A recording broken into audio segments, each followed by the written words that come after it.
Alright, quick little video on IR filters with HDZero lenses. This is a standard HDZero lens out of a HDZero Nano90.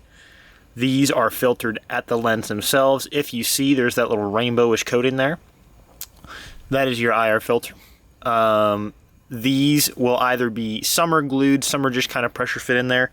This one, super easy. All I'm going to do is take a razor blade, lift at the edge, and the filter pops out. Sometimes you may have to take, and I'll set this filter back in here, you may have to take and actually just shatter that lens. I normally do it on the very, very corner here.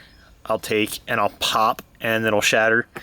Do that over some sort of cardboard box, something of that nature. Obviously you don't want to do it like in your lap or on your bench. It'll make a giant mess and get glass shards everywhere. But yeah, that little filter is all that you're taking out. Sometimes if you're lucky you can get it with tweezers. A razor blade or an X-Acto normally gets it pretty well.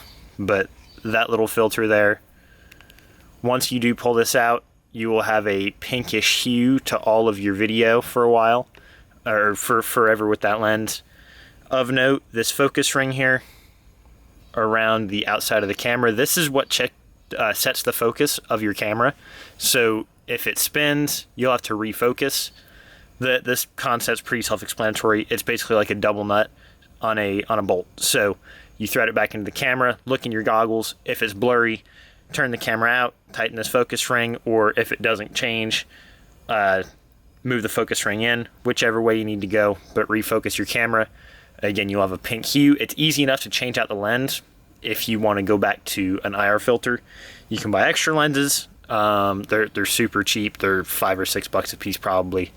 Good to have a couple on hand, but that is all there is to it.